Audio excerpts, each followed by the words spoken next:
let them eat cake. You're listening to Oh Brother, When Art Thou? And now here's your host, Neil White. Hello and welcome to Oh Brother, When Art Thou? I'm your host, Neil White, joined as always by my brother David. And David, it has been a while. It's been a little bit, yeah. A few things have happened. Few things have happened. You can blame me for that. I went off and got married, so that's what we've been busy with for the last little bit. So sorry about that, but hopefully we'll be able to get back into the swing of it and get some more podcasts pumped out for everyone. I suppose we've got a chance to do that today anyway. No time like the present to go back and talk about history, right? All right, then let's get to it, David.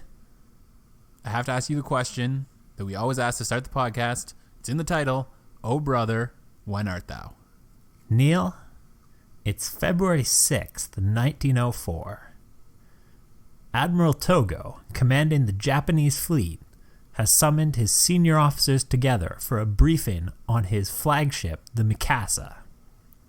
He begins, "Gentlemen, we sail tomorrow, and our enemy flies the Russian flag."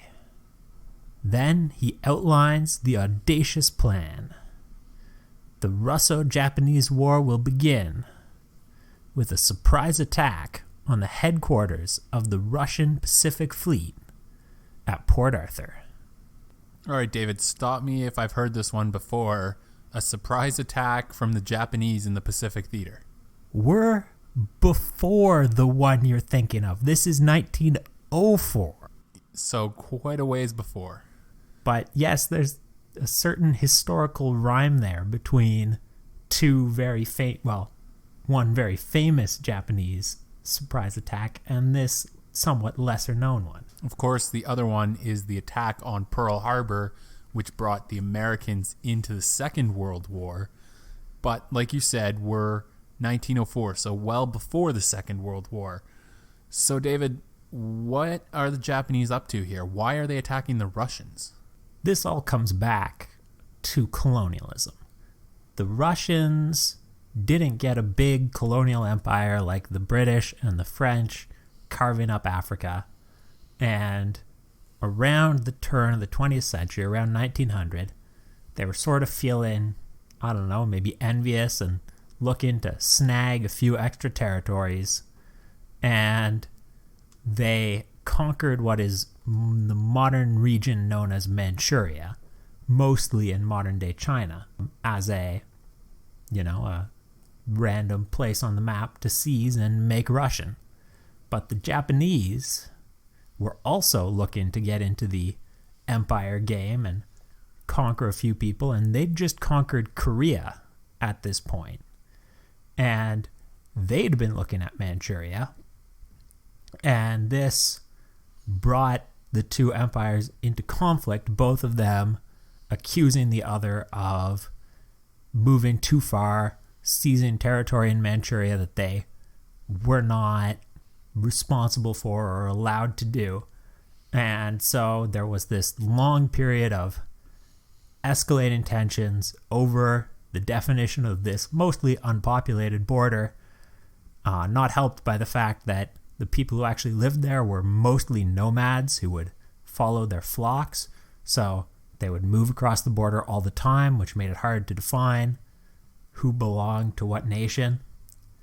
And so, as we've seen, the Japanese have decided to tidy up this issue by force. Well, David, colonialism certainly never caused any other problems. If only that were true. Yeah, so when we're talking about historical precedents here and problems over colonialism, Japanese surprise attacks, I'm seeing some common threads in this story already, David. So what is the plan for the surprise attack? So the plan for the actual surprise attack, which will go down on February the 8th because there's a day of travel time between the Japanese bases and Port Arthur, is actually cunning. They intend to sail to Port Arthur, which as a harbor is good as a protected base because it has a very narrow opening to the sea. But the Japanese intend to take advantage of that by sailing an old ship they don't want anymore into the center of the narrow channel out of which ships can exit and sinking it, blocking the entire Russian Pacific fleet into harbor where they won't be able to affect the rest of the war, and letting the Japanese transfer their land forces over into Manchuria without any interruption. But of course, nothing's ever that simple. It sounds like a good plan to me, David. Just blockade them in, use their own strength against them. That's like a classic jiu-jitsu move to turn what was a strength, this narrow harbor, into a weakness by blocking in their fleet. It's clever, but frankly, it's overcomplicated. The Japanese need to get this ship exactly into position, because if it's too far into the harbor, it'll be too easy for the Russians to just move it, pull it out. But if it's too far out, then it won't actually block the channel, and the Russian ships will be able to get out anyway. As it happens, the Japanese officer who's commanding this block ship sinks it slightly too early. So although it's a narrow passage, the Russian ships can still get out, and the first effort to blockade Port Arthur fails. But Togo is not an incompetent commander. He was ready for something going wrong with the block ship, and his squadron nonetheless successfully implements a blockade of the harbor with more conventional guns and torpedoes kind of means. Okay, so it didn't quite work on the sinking the ship. I just would imagine that would be not an easy task to begin with, so I can't blame this captain too much for missing his mark, although it's not ideal for sure. But in the end, we basically accomplished what the Japanese wanted to accomplish, which is to set up this blockade, David? So now Togo's got his blockade. The Russian fleet is trapped.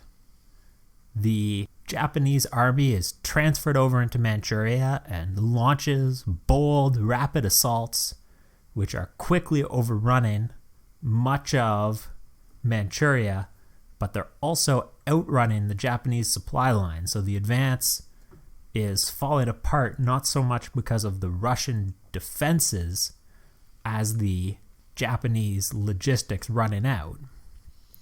And at the other hand, at the harbor, the Russians have fortified it on the landward side, and the Japanese army just can't get in. They try everything, but they just can't break in. It's actually very, very similar to the soon upcoming World War I in terms of dense trench networks and machine guns just preventing any real forward movement for either side.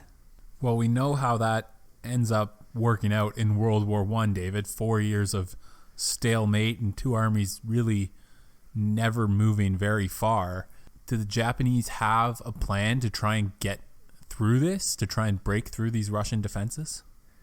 Well, the Japanese aren't getting into Port Arthur. But meanwhile, the Russian fleet is getting increasingly worried that if the Japanese get close enough, they'll just shell from land-based artillery, sink all the Russian fleet. So the Russian fleet makes more and more efforts to break out of this narrow harbor in which they're increasingly trapped, and it whittles away at the Russian Pacific fleet. There's one or two real naval battles, but mostly it's just brutal skirmishes sinking one or two destroyers at a time. But the Japanese are winning. The Russian fleet is going down. And at the Russian capital of St. Petersburg, the Tsar knows that if he wants to stop this Japanese offensive using naval means, which he does, he's going to need a new plan and a new fleet to turn things around. I'm guessing that's not easy, David. How far is St. Petersburg from Manchuria? Russia's not a small country. Asia's not a small landmass. This has got to be quite the challenge to run a war that way in 1904. This is where a guy called Admiral Rojestvensky enters the story. He's one of the up-and-comers in the Russian fleet, and at this point, he's commanding the Baltic Squadron, which, as you may have guessed from the name, is in the Baltic Sea. He proposes that they take this squadron of mostly built to be short-ranged ships, sail it around the world, rename it the 2nd Pacific Squadron, and use it to attack and defeat Togo and break the blockade of Port Arthur. Of course, the most important part of that plan, David, is renaming it so that everyone knows what ocean it's supposed to be in. It would be really confusing for historians if they'd kept the name the Baltic Fleet the whole time. So actually, I'm pretty grateful for that little bit. Good work. But still quite the ambitious plan, David. As you point out, there's quite a difference between the Baltics and the Pacific Ocean. A fleet made for one, is it going to translate onto the other? Well, the first problem is getting there. And most of the Russian Navy believes that that's impossible. These ships don't have the range. They cannot sail there. It's too far, and everything's going to fall apart. But Rojestvensky points out, you just have to refuel a bunch of times, and you can make it. So, with the Tsar backing the plan, they set sail. Morale in the fleet is low. Most of the sailors have already heard about all of the officers saying that it's impossible to even make it to the Pacific, let alone fight there. And none of them have signed up in what was a fairly peaceable time in European Russia to sail around the world and fight the Japanese over a conflict they mostly have no understanding or interest about. So the Russians have a bunch of boats not built for this, and they have a bunch of sailors who don't really want to do this. Are they even going to make it to the Pacific, David? It's a long way to the Pacific, Neil, and they're going to face many challenges. Their first challenge comes as they exit the Baltic right at the very start of their voyage. There's a rumor going around that the Japanese have a secret group of torpedo boats that they've based in Britain, because Britain and Japan at this point were allies, sort of, ish. And there's a rumor going around that there's a secret fleet of torpedo boats that are going to attack the Russian fleet as they pass Britain. The Russian fleet is passing Britain at a place called Dogger Bank. It's nighttime. They see a bunch of flashing lights and a few small, fairly fast boats. Someone panics, opens fire. The rest of the ships assume that he must have known something they didn't. They open fire. There's a confused night action. Guns blazing everywhere. Several of the small ships that the Russians have seen sink. Day breaks. Somebody notices that all of these small boats in the vicinity are flying British flags. There's a rush to the radio room to try and figure out what just happened. And the British Navy shows up spitting mad about the fact that a bunch of British fishing boats just got sunk at Dogger Bank. Not an illustrious start, to say the least. Now they've gone and pissed off the Brits. And David, at this point, the British Navy is one of the most powerful in the world. So there's no question that if the British Navy wanted to sink the 2nd Pacific Squadron in the English Channel, they could do it. But they don't, really. I mean, they're angry, obviously, but everybody agrees it was a dumb mistake, but a mistake. And the diplomats are working to sort it out, not the Navy. But the British Empire does have another trick up its sleeve. The original plan was that the fleet would go through the Suez Canal, which would allow them to not have to sail all the way around Africa in their voyage all the way around the world. But the Suez Canal at this point in time is British, and the British say no. The Russian fleet will not be going through the Suez Canal. They now have to sail all the way around Africa, which they didn't plan for, then all the way around Asia, and then fight their way to Manchuria through the Japanese fleet, breaking the blockade, allowing them to reach Port Arthur. David, do they have time for this? Aren't they worried that Port Arthur is going to be overrun long before they can ever sail all the way around Africa and Asia? It's certainly a factor driving them onwards. They don't know it, but Port Arthur, the more modern armaments have granted the advantage to the defense, which no one in Europe actually understands yet, including the Russians. But Port Arthur is actually holding out quite well. But they don't know it, and certainly for the officers of the fleet, this is driving them on. They need to reach Port Arthur before it falls, whenever that might happen. How does the rest of their trip go, David? Do they sink any more fishing ships? They don't. By the time they're getting just around the tip of Africa, they've come up with a new plan. One of the problems they have now is that their ships are getting coated in seaweed and gunk, which happens to ships that sail on the ocean for a long time, especially in the tropics, especially if your ships are built to sail in the Baltic, which is cold and doesn't have the same kind of stuff that will foul up a ship's hull. So they're planning to scrape the hulls clean at Madagascar, which at this point is under the control of the French Empire, and the French like the Russians, so they can stop there for a while. Trying to keep track of all my pre-World War I friendships and alliances, David. It's hard enough. I'll try and point it out when it's relevant. Thanks. If you can point it out when we get to 1914, that'd be helpful too. So they arrive at Madagascar, but there's a mix-up. Nobody told the cooks that they're planning to do this hard underwater work. So the cooks dump overboard all the food that's gone bad on the voyage, and there's a fair amount, including a fair amount of meat, and they buy new food, obviously, at Madagascar. But when they dump the old food overboard, they attract all of the sharks in the area. So they can't clean off the hulls as planned because they don't have a lot of time, because they feel like there's urgent need to be moving. And there's all these sharks in the water, so you can't send divers down to do work like cleaning the hull because they'd get eaten. David, for those of us who saw Jaws, that is a pretty terrifying thing to think that these guys were going to go into the water and then all of a sudden there's sharks because of the cooks dumping the food overboard. Donna. Anyway, so what do? So they're sailing now with ships that are substantially slower than they're supposed to be because their bottoms are all fouled and they haven't had a chance to scrape them off.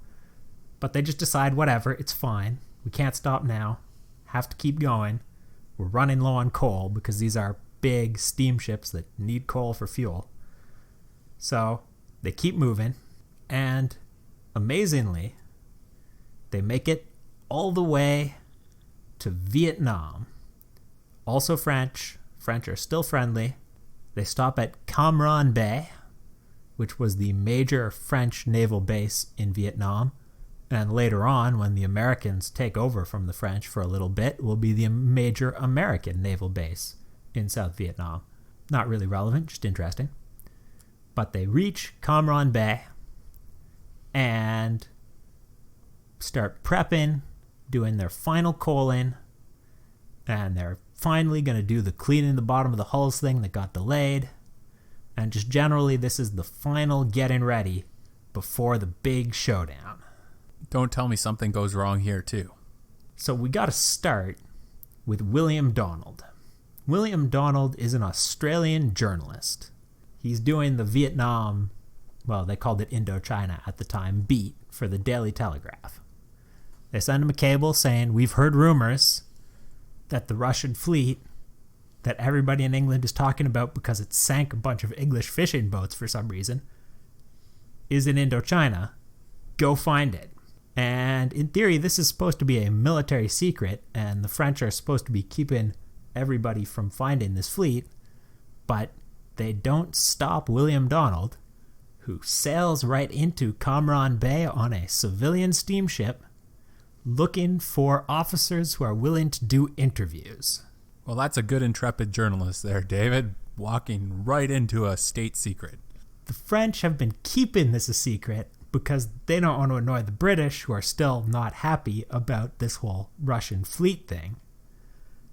And by keeping it a secret, and maybe we're doing it, maybe we're not, they were sort of having the best of both worlds and refueling the fleet and helping the Russians, but not annoying the British. But the local French leadership in Vietnam decides, nope, you have to move on. We're not going to let you have all the time we thought we were going to let you stay, because we're worried that will annoy the British too much. So you're only getting 24 hours. So that cleaning the bottom of the hulls thing, that's scrapped again. Coaling, they're sort of not doing it properly. They're getting it done, but it's a rush job. Now there's coal just sort of stacked on top of the deck because they don't have time to properly put it in the coal bunkers where it belongs. So that's a mess. So you would think nothing else is going to go wrong here at Cambrai Bay, right? Well, David, I've heard you can have a pretty good 24 hours in Vietnam. Well, maybe Admiral Felkersam did. Or maybe he just wasn't healthy. But he's the second in command, after Admiral Rajestvansky, of the Russian fleet. He has a stroke. Rajestvansky considers announcing this to the entire fleet and appropriately having the third in command take over as second in command, so that, there will be a healthy second in command for the upcoming battle everyone expects. But then he remembers that he hates the guy who's the third in command of the Russian fleet, so screw that. And therefore he just doesn't tell anyone else in the fleet about the fact that his second in command had a stroke and is not ready to command in the upcoming battle if anything goes wrong.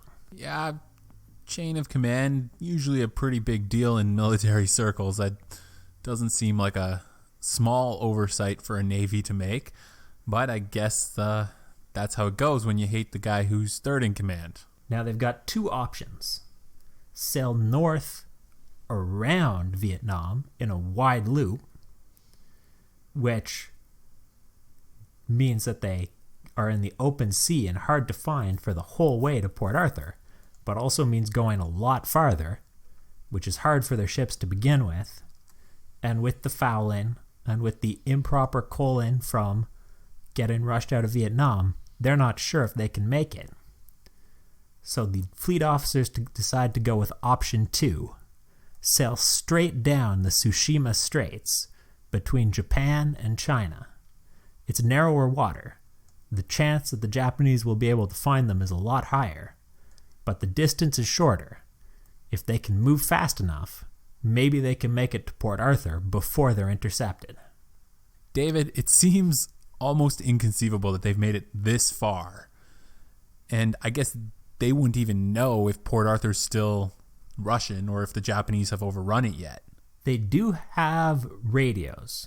That's very, very early for radios. But a few of the largest Russian battleships do have radios, which is a big deal. Because although the Russians don't know it, they've been sending and receiving messages back to St. Petersburg from the radios. Brand new technology at the time, very exciting. It's too big, actually, to be fit onto some of the smaller ships. They don't create enough power to power these radios because they're big and bulky and massive at this point. But the Japanese have built special listening posts in Korea, which are determining where these radio broadcasts are coming from to help them track the Russian fleet, and the Russians have no idea that that's even possible. Wow, so technology is starting to come into play here as we get into the start of the 20th century. But still, David, it does seem like they've made such a long journey. They've come so far. They're so close to getting to Port Arthur and rescuing the rest of the Russians there. But they're going to take the shortcut, and they're going to go between Japan and China instead of going all the way out into the Pacific to get around Japan the long way. Exactly. It's a risk either way. They've got to judge between the risk of getting caught by the Japanese fleet in the relatively narrower waters or going the long way and just running out of fuel and not making it at all, which would be very embarrassing. They're taking a risk. And do the Japanese find out? And the Japanese find them.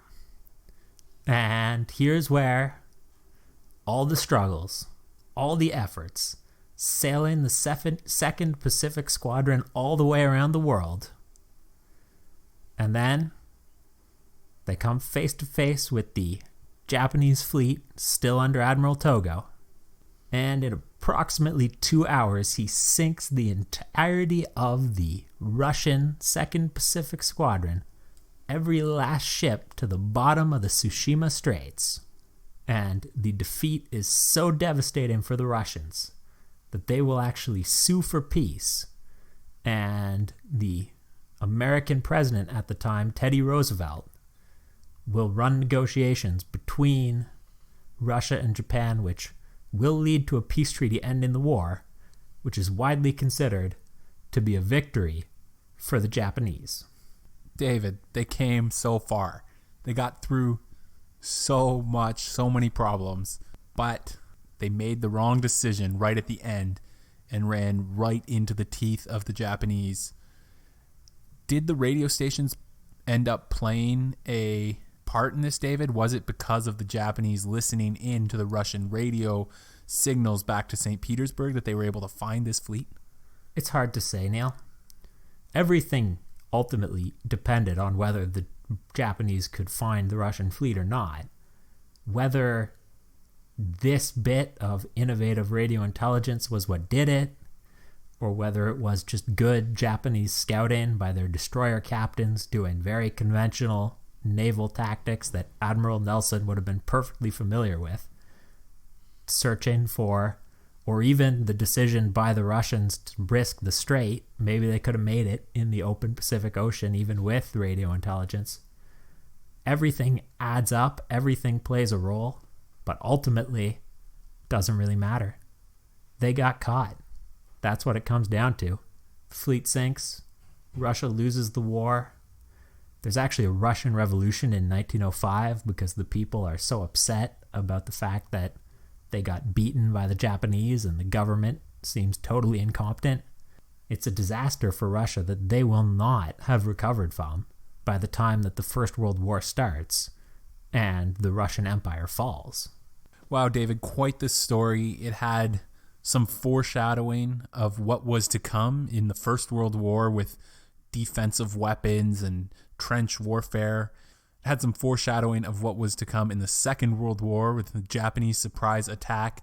And ultimately, David, I think it's a story that anyone who has taken a trip can empathize with. All of the difficulties of travel, going halfway around the world, having to take the long route around Africa, running into different challenges as you go, did not end well this trip for the Russians.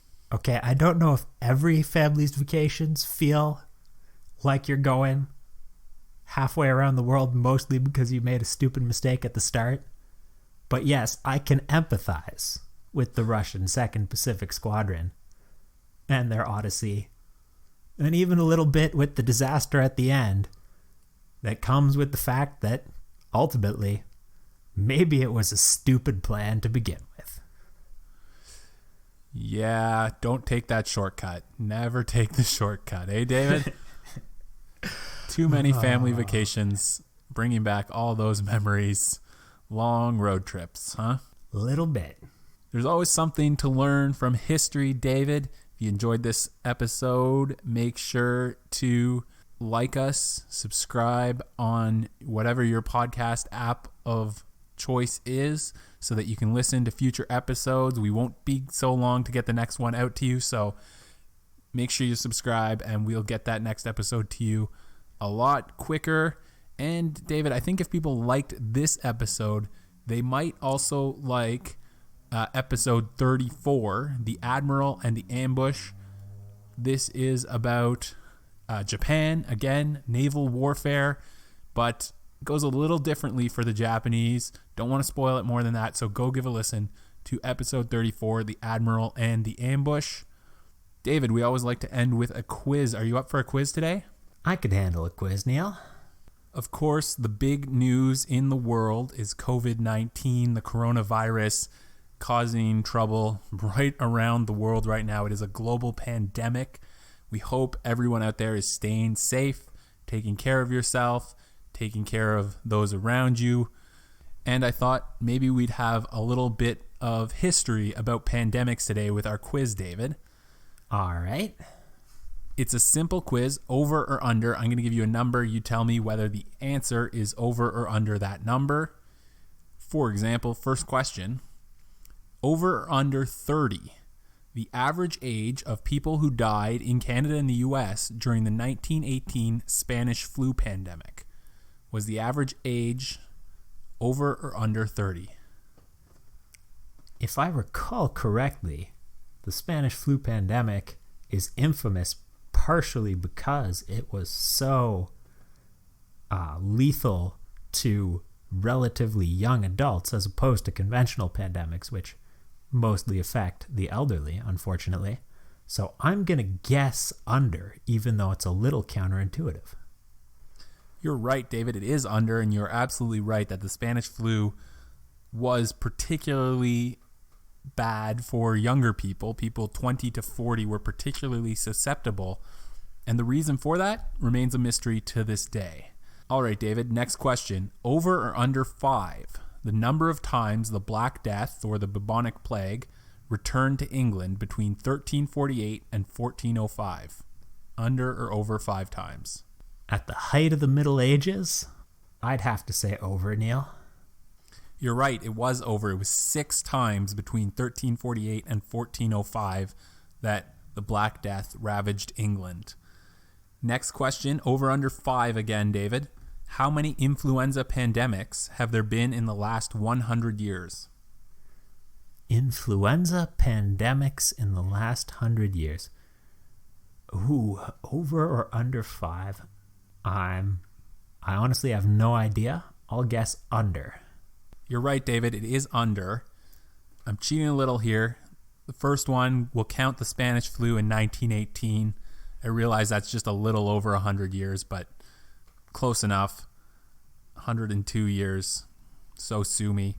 So 1918, 1957, 1968, and 2009 were the 4 influenza pandemics in the last 100 years. Next question, over or under 50%, the percentage of Constantinople's population killed by the initial plague of Justinian in the 6th century. It would really have to be under, wouldn't it? You're right, it was under, but amazingly 40% of the population was killed by the plague. It's now been proven that it was in fact the bubonic plague. They called it the plague of Justinian, which kind of sucks for Justinian. A little bit. All right, David, last one for you here. Over or under 350, the number of people dancing for days without rest in France during the dancing plague of 1518. Well, if it was significant enough that they named it, I'll guess over. You're right, David. About 400 people eventually succumbed to the so-called plague. Some died from heart attacks, strokes, exhaustion. It literally caused people to just get up and start dancing in the street. They don't know exactly what caused it. They think maybe it was food poisoning or some sort of mass hysteria. But 400 people dancing in the streets. David, you sure know your pandemics. Thank you. Not sure if that's a good thing. Well, we hope everyone stays safe, stay inside, stay away from other people, and hopefully we'll all get through this together.